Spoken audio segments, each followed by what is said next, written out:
6 decades after the assassination of JFK, the findings of the Warren Commission report are still official doctrine. Skeptics, however, find the report difficult to accept.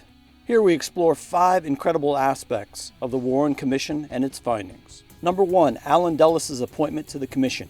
He was the CIA director whom Kennedy fired after the Bay of Pigs fiasco. In the embarrassing aftermath, Kennedy said he wanted to shatter the CIA into 1,000 pieces and scatter it to the winds.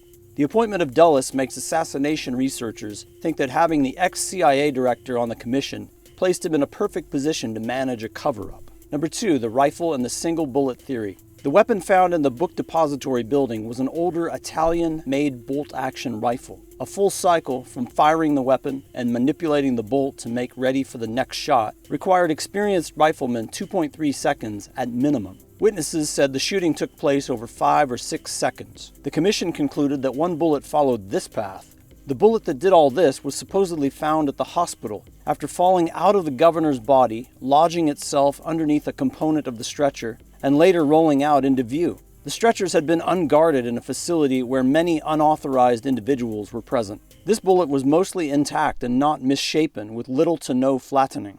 Test firings into goat flesh and a human cadaver wrist produced bullets that were much more flattened than Commission Exhibit 399, which became forever known to history as the magic bullet.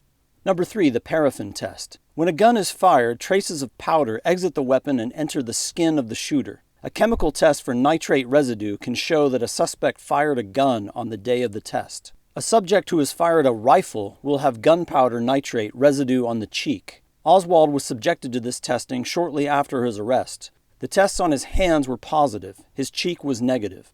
Number 4. Test firings of the rifle for accuracy. Using the alleged murder weapon, the experts were not able to hit the neck or head portion of the target even once, although it was alleged that Oswald did it twice. Number 5. Key witness Lee Bowers and his unusual death. A railroad worker, Lee Bowers, had the best view to the rear of the legendary grassy knoll. He sat in a 14-foot tower and could see the entire area, including the fence in back of the knoll. He saw 2 men standing at the fence, men who were strangers to him, and who were facing the presidential motorcade.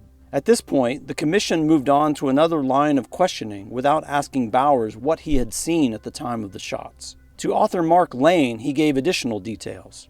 At the time of the shots, his attention was drawn to where the 2 men were, and he thought that something unusual, such as, quote, a flash of light or smoke had occurred there. A newspaper editor reported that Bowers received death threats after telling his story to the Warren Commission and Mark Lane. In 1966, Bowers died when his car ran off the highway and struck a concrete abutment.